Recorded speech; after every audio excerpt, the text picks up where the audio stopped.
Good morning, everyone. Good day, everyone. Question: does happiness matter to you? You probably have an opinion on that, I'm sure. Does it matter to you at work? Let me ask you another question. Would you like greater engagement? I think I know the answer to that one. Today, we're going to talk about how these two ideas are connected and how to create more of each at work every day. Welcome to another live episode of the Remarkable Leadership Podcast.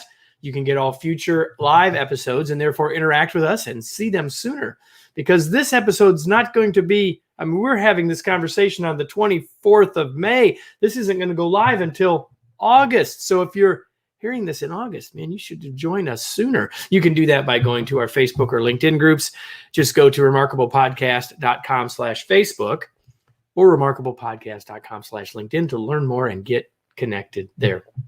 And while you're here, if you're here with us live, especially, I want you to imagine that you're just joining us for a cup of coffee.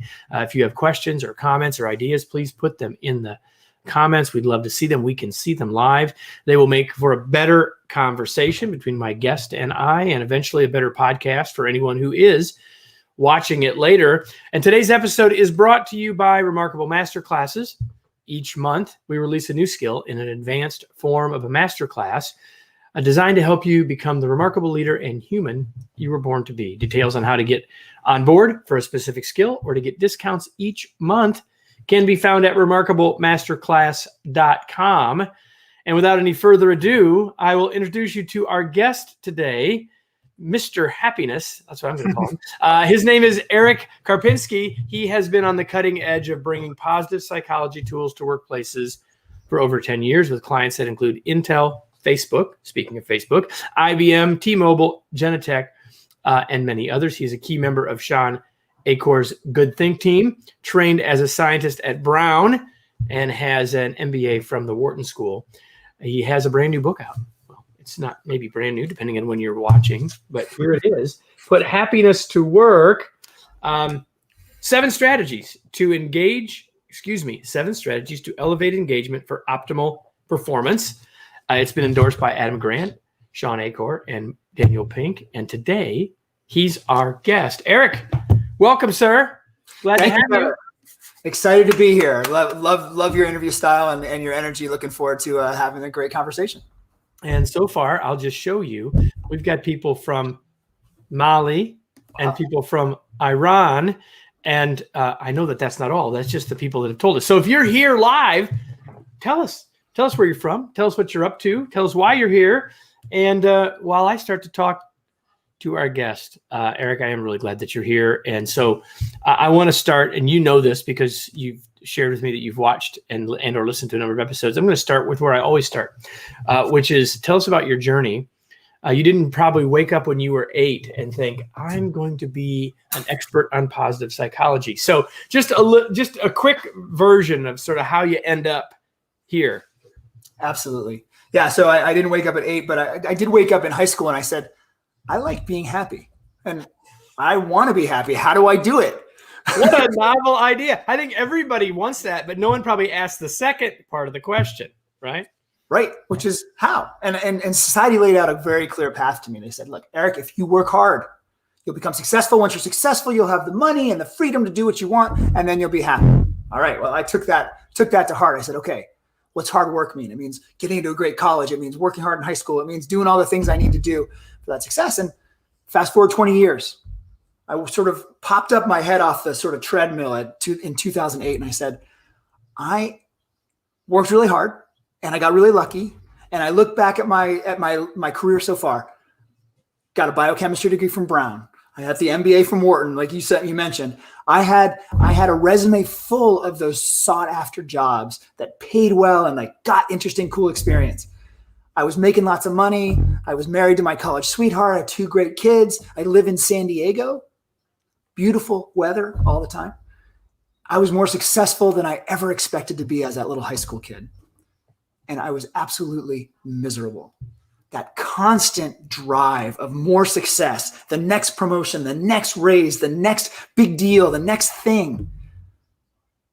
That drove stress. That drove anxiety. That anxiety drove me into insomnia. I just wasn't sleeping well because I was stressed all the time. And that insomnia really led to depression. And so while I was on this path to become happy, it led me completely the opposite way. It led me to the therapist chair. It led me to the antidepressant drugs. I realized I couldn't succeed my way to happiness. And this is in 2008. The positive psychology research movement was just it was just started. It was 8-9 years old. And I found this amazing research, this treasure trove of research talking about how we can be happier, how we can find more meaning in our lives, how we can be more engaged in what we're doing. And so I read it and I was like, this is such great stuff. I want to apply it in my life. So I spent a lot of time with my strengths, my energizing strengths and my personal values and figuring out how do I get better connected with people around me and how do I appreciate and feel valued. And then after 2 years of sort of doing that in my own career, I said, this is such cool stuff. No one's talking about it. No one's talking about this amazing research. I need to get out there and actually share this information. And so I spent the last 10 years working in organizations, helping them figure out, you see the research and you read it, but it's not something you can just take and say, oh, I'm going to try this. I'm going to try this. I'm going to try this. We're all different. We're all different people. So it's been fun to really work with teams and work with leaders to find how do we really apply it for our own team? How do we customize it for the people that we work with? And that's really, after 10 years, I was like, there's so much cool stuff. We can really make it practical. So I wrote this book to really say, here's the science behind it, yes, but the majority of it is how do we as individuals bring more happiness to our work? And then how do we as leaders? So 80% of it is sort of for any individual that wants to be happier at work and to help their colleagues be happier. And then about 20% of the book is really focused on leaders and specifically what leaders can do beyond their own happiness, beyond sharing it, right? But actually as leaders, how to make it happier. And as you said, they've gotten a great reception, great endorsements from Dan Pink and Adam Grant and Sean Aker. And so it's been great to actually see it in people's hands and hear the stories of people using these things in the real world, in their real offices. All right. So you've got this book and the biggest word on it is happiness. And so we can't go any further until you tell me. Okay. And you said, I'm in high school. I want to be happy. What's your definition? Yeah, no, really important. Happiness, because so many people have different perceptions of happiness. When I talk about happiness, I really use the umbrella term of any positive emotion. So feeling joy, feeling love, feeling pride, feeling inspired, feeling satisfied, feeling content, all of those count as happiness. The way that I think about it, the way that sort of the research groups it together. So and it doesn't mean you have to be a high-fiving, extroverted, run down the hallway, kind of like super enthusiastic.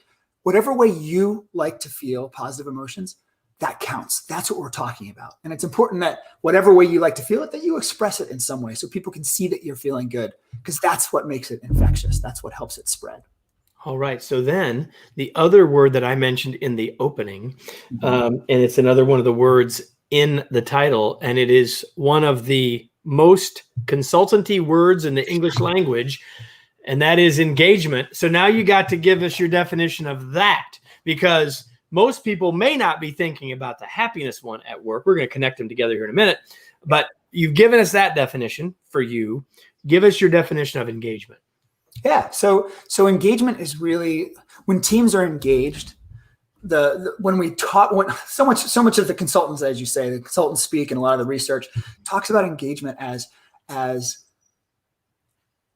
a way of feeling, a way of being that makes us dedicated and makes us motivated to make things better. We're engaged in our work, and when the research is pretty amazing that how well it is tied to productivity and profitability and customer service. All these things that organizations want from their people increase significantly when they're more engaged. And it really is, it's a motivation. It's a feeling like you belong and you're part of something, and that you're willing to put in the effort to make it more successful. So, all right, let's hook those two things together. What's the connection between happiness and engagement? So it's interesting. I mean, engagement's been a major focus.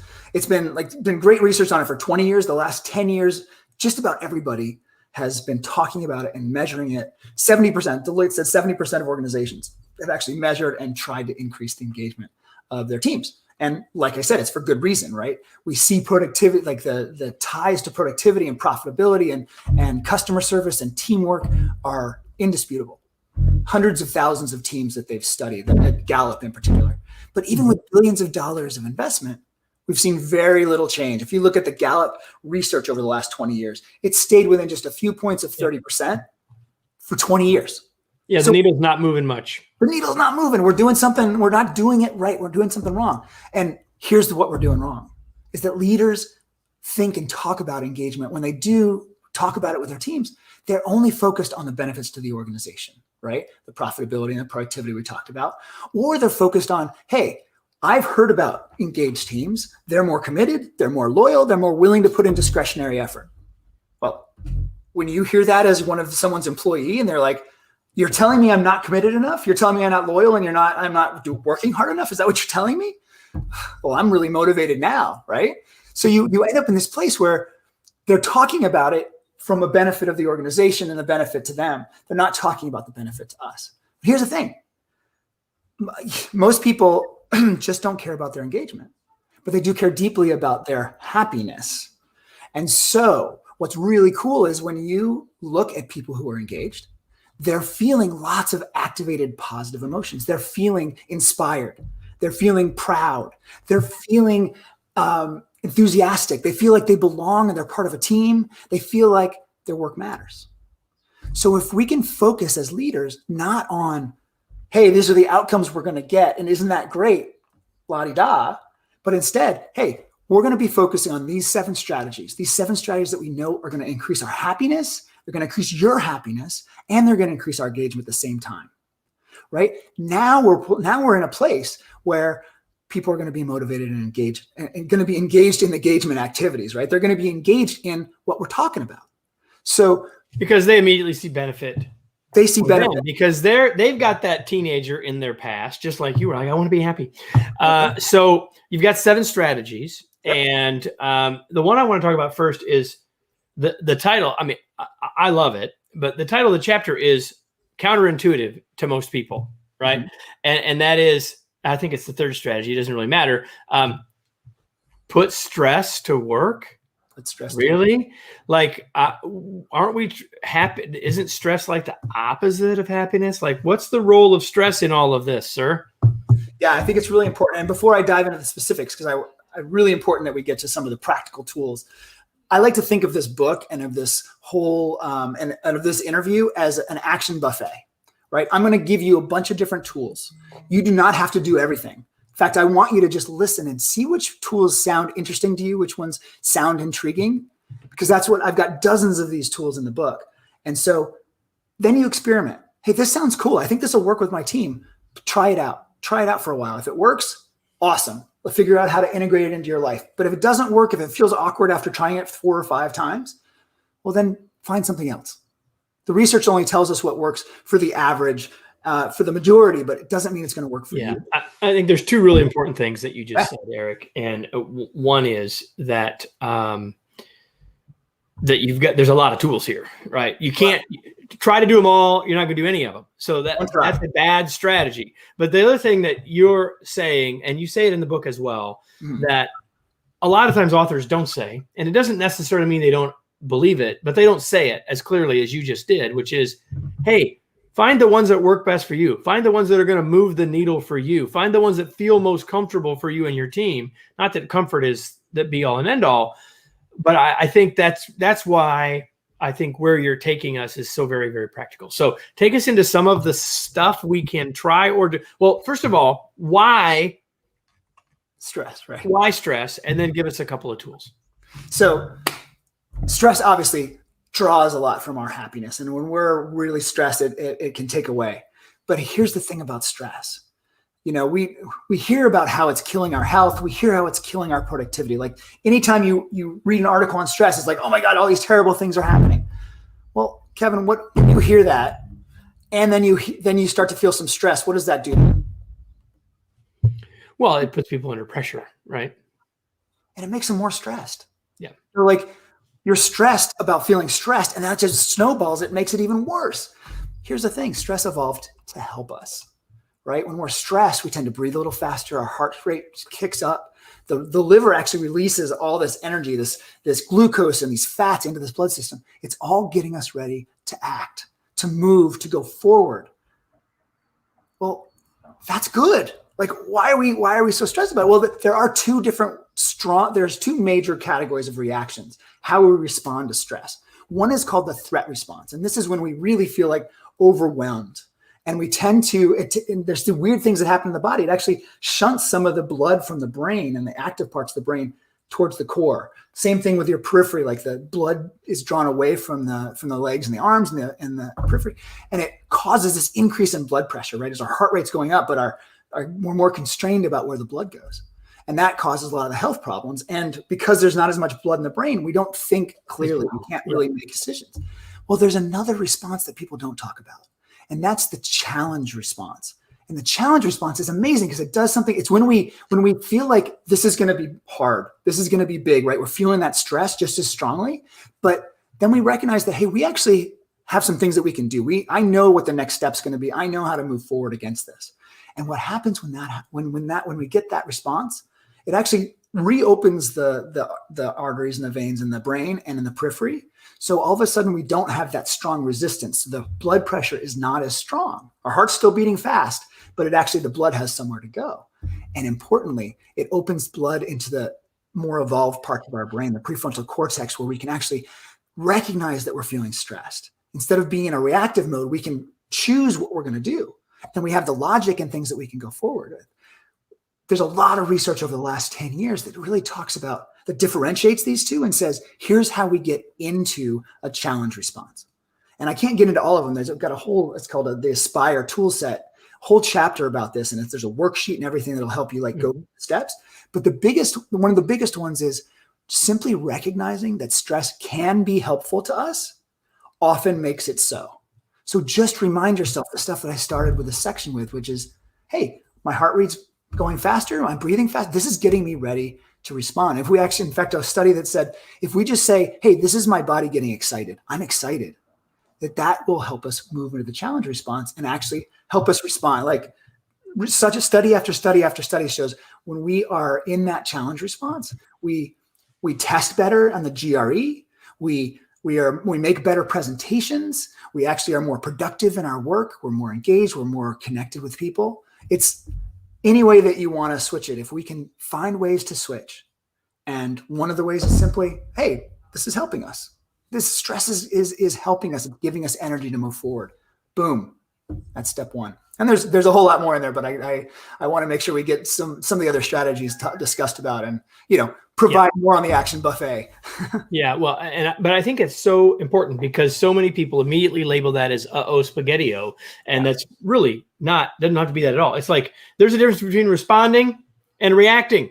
And if we stay in responding, we're in a lot better position. It's another way to talk about your challenge response versus exactly. You're right. Reaction, right?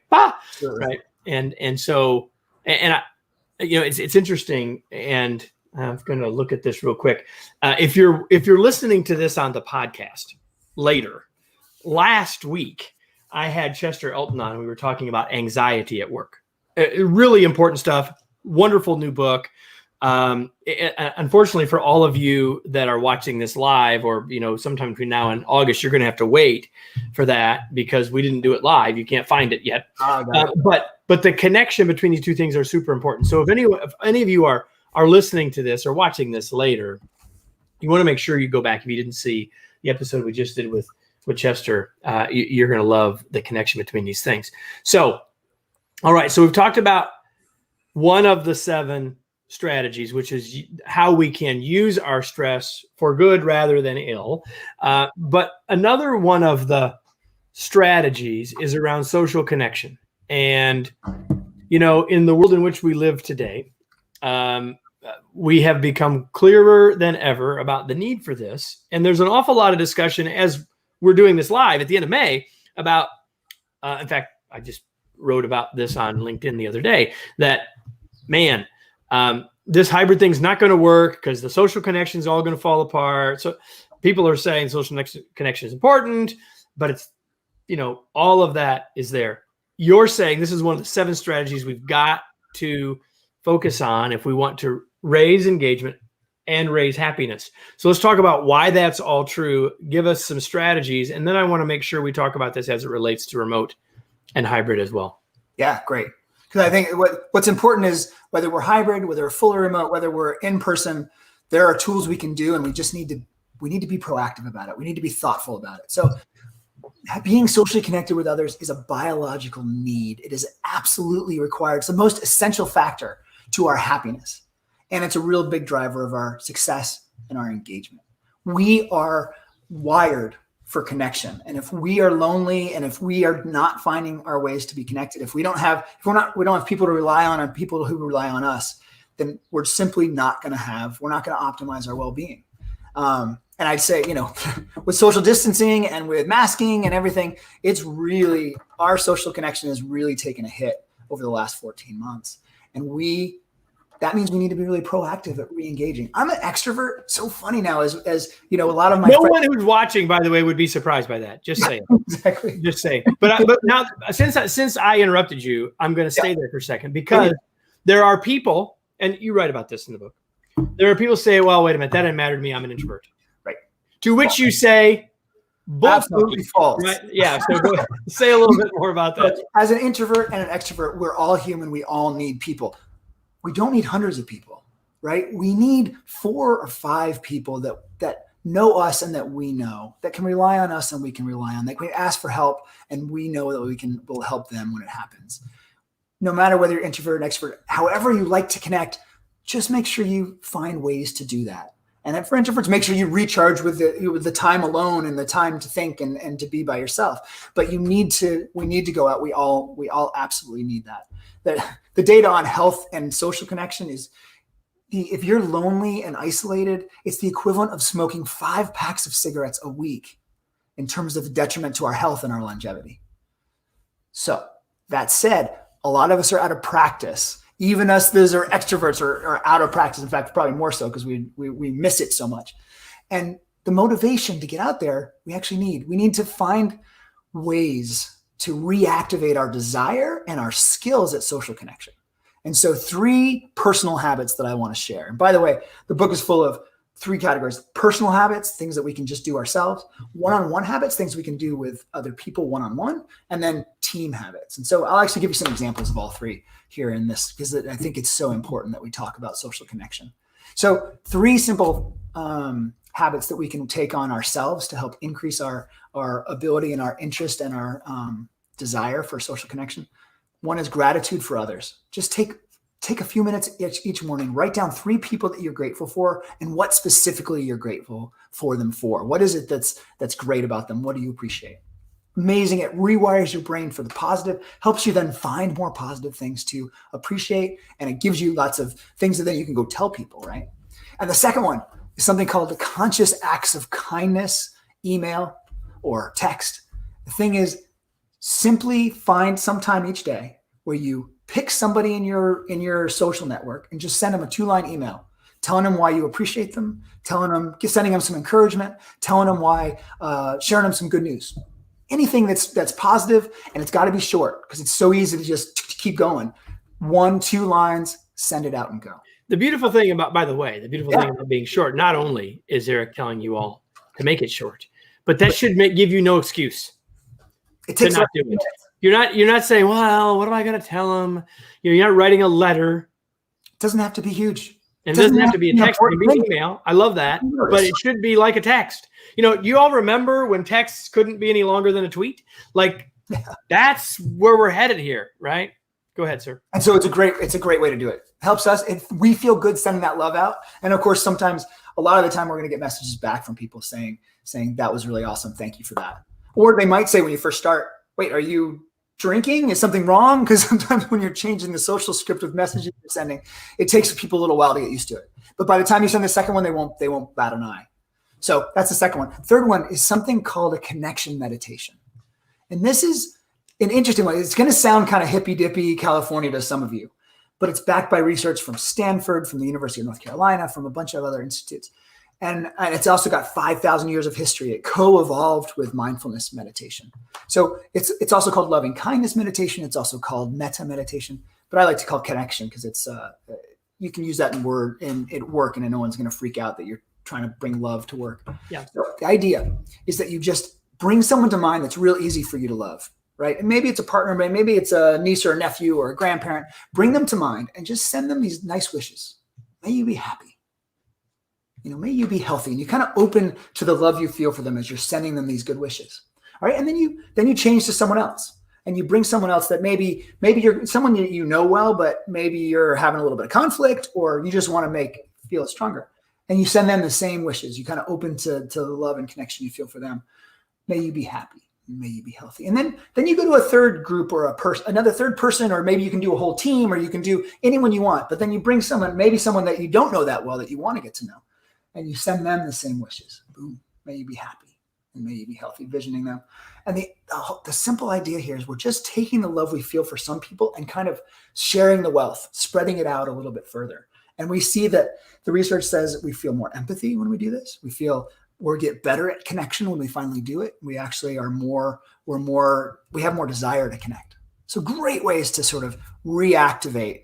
And for any of these like personal habits, take 3 weeks and just really try it out, and then find some way to integrate it into your life going forward. Great way to do that.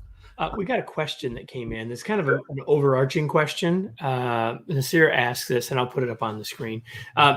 What is the starting point for leaders to do something serious about putting happiness in the workplace? I mean, some of the things you're talking about certainly do that, but put that leader hat on and give us a specific idea or two where people could start.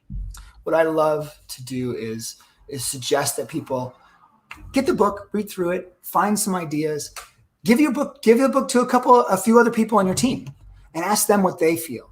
Well, you're gonna know some of the people on your team are gonna get more excited about this than others, about changing and bringing more happiness. I like to call these your co-conspirators, right? Get a small team of people that you know is excited about this.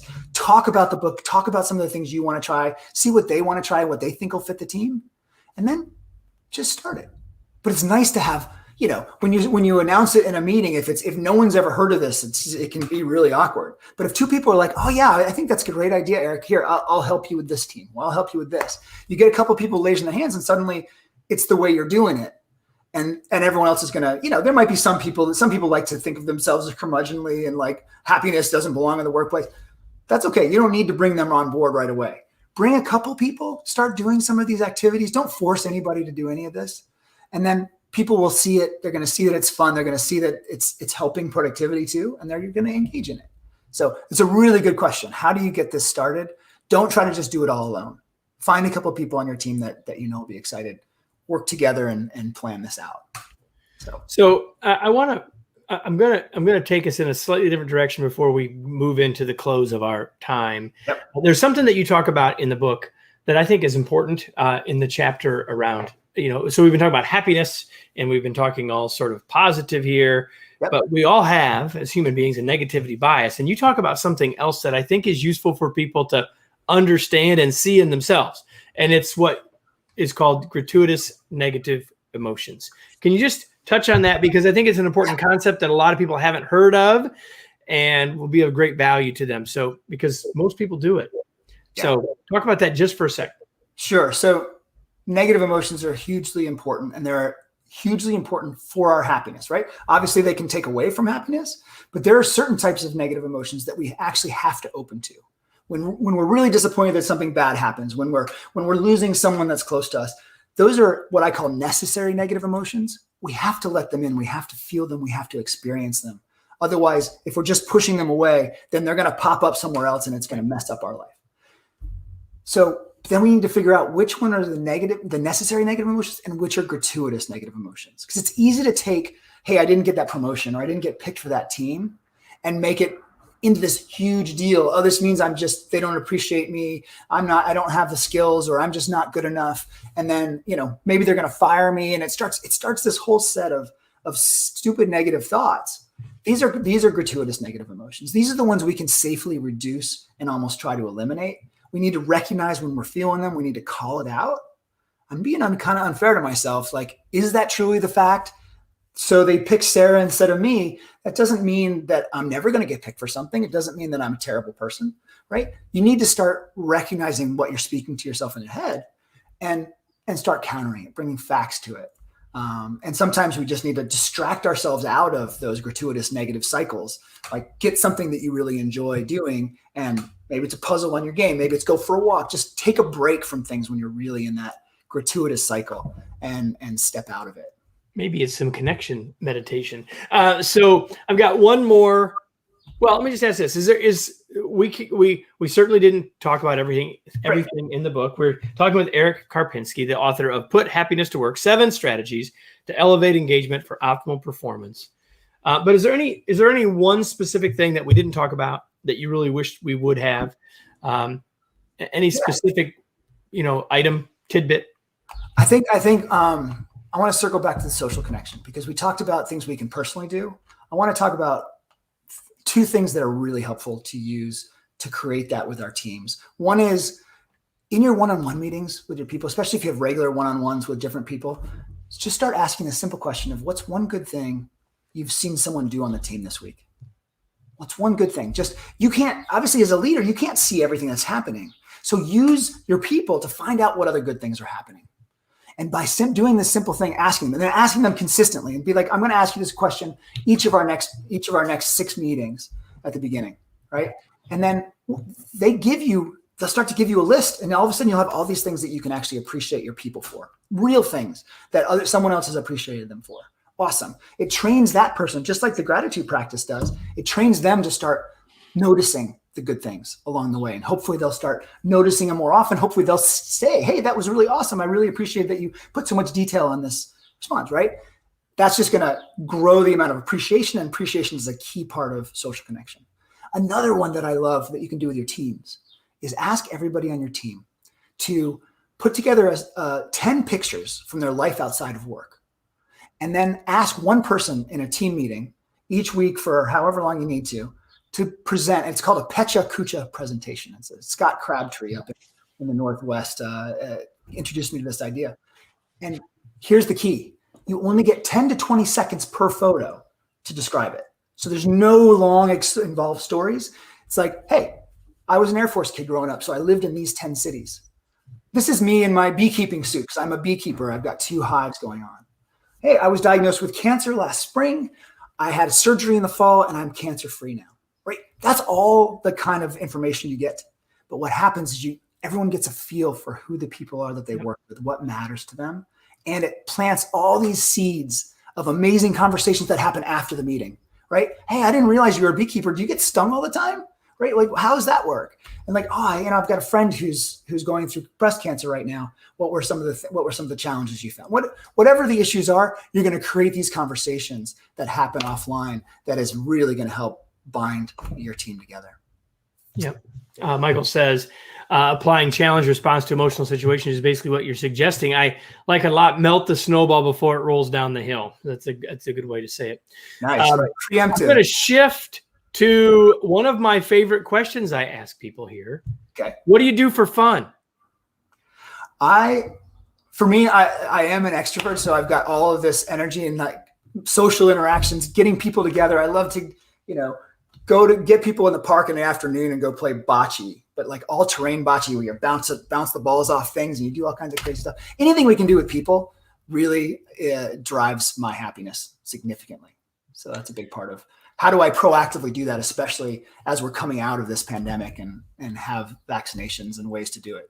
So that's my biggest driver of happiness. And behind you, for those of you that aren't watching us, you can't see all the books behind him. So I know that he hasn't answered this question. What are you reading these days? Eric, what would you share with people that people might want to know a little bit more about or read themselves? Adam Grant's new book, Think Again, is all about recognizing the patterns we get stuck in about belief and about trying to convince others. And it's a magical thing, both about recognizing that we get stuck in our patterns and that we need to really observe and honor that we really don't know as much as we think we do.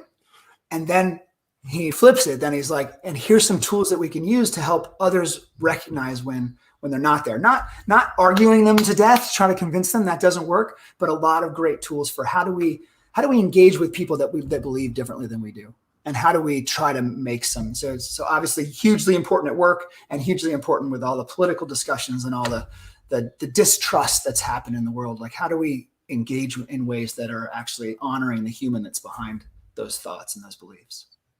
So Eric, if people, and obviously they want to read Put Happiness to Work, 7 Strategies to Elevate Engagement for Optimal Performance. Eric, where do you want to point people? Where can people learn more about what you're up to, what you're doing, how can they connect with you, et cetera? I'll put the link to the book up here, puthappiness-to-work.com. But what else? Yeah.